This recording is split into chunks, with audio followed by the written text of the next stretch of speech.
Hi, I'm Jocelyn. I just finished watching VHS Beyond, and I'm going to rank all of the segments. So, spoiler warning, this does go into each of the stories. Now, first off, this is actually one of my least favorite VHS entries. I've seen all of them from the original VHS to SVHS, Viral, 94, 99, 85, you name it, I've seen it. The problem is, all the stories just follow the exact same formula as every other short that came before it. And what I mean is, it always seems to be protagonist sets up a story, it's always got the first person angle, something very horrific happens, everyone dies at the end. That happens with a lot of the segments in all the previous VHS stories, but especially this one. So first up is Stalk, which is an alien invasion story in which children are being kidnapped, so this undercover group decides to infiltrate this random abandoned house. It feels like one of those arcade shooter type games back in like a games arcade in the 90s where you constantly have to reload the bullets. This wasn't my favorite, but I like the creativity behind it. The reveal of this monster alien as a weird stork, so you know, the whole nursery tale thing about like storks bringing the babies, I thought that was a nice touch, but not really my thing, so I'm going to give it 4 out of 10.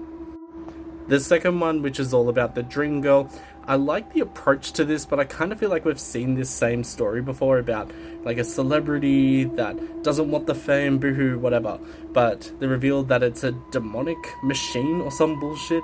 It had some nice gore to it, but then you could tell, and I mean, obviously it's all puppetry and it's all practical effects, but it was just a bit too obvious. It took me out of it towards the end, so I'm going to give this about 3 out of 10. So the third story is called Live or Let Dive. Love the title, by the way. But honestly, I wanted all these people to die. They are so annoying at the start with the whole I fucking hate that shit so much. But what I really enjoyed about this was the fact that this takes place in the air, on the ground, back in the air again.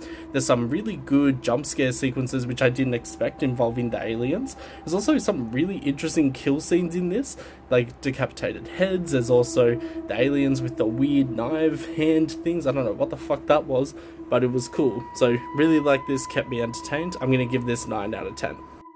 Okay, I never thought that I would ever see furries in a VHS film, but Fur Babies is also my second favourite one of this entry. It's also written and directed by Justin Long, who of course was in Tusk, where he gets turned into the walrus. This does call back to that movie, but I feel like this has its own unique flavour on it. I really like the actress in this movie, the lead one, who kind of resembles Kathy Bates in Misery, but yeah. This one goes a bit off the rails, but really like this story, so I'm going to give it 8 out of 10. But major props to the lead actress. I think if it was anyone else, probably go down to about 6 or 7. And this one, this is going to be very controversial. I thought this was such a disappointing story because this was written by Mike Flanagan, the Mike Flanagan, one of my favorite people, if not my favorite horror filmmaker of all time.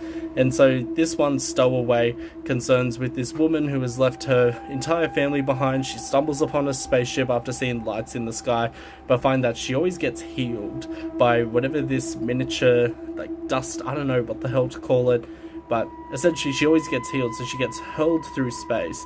And is it an original story? Yes. Is it boring? Yes, it is so fucking boring. Where the hell is the entertainment in this story? And yes, I know that Kate Siegel, or Seagull, or Sigel, I don't know how to say her name, Mike Flanagan's wife, in other words, like, this was just a big disappointment, so I'm going to give this 2 out of 10. Really like the sound design though, and yes, I know Mike Flanagan is a master filmmaker, don't get me wrong. Fall of the House of Usher is my favourite TV series of all time, closely followed by Haunting of Hill House, Bly Manor, boring. But yeah, this feels like more in the lines of Bly Manor rather than Hill House, so no thanks. And then we have the wraparound story, which, I'm sorry, this was also really fucking boring and stupid. It was just mix of live action, documentary footage, woo, but again, it just falls prey to all the other VHS films where the wraparound segments are just the most fucking boring, so no thanks. Do not want. If you are going to watch VHS Beyond, I recommend just checking out the third and fourth segments, the Live or Let Dive and the Fur Babies one. You can skip all the rest, they're all shit. Bye, make sure to follow us.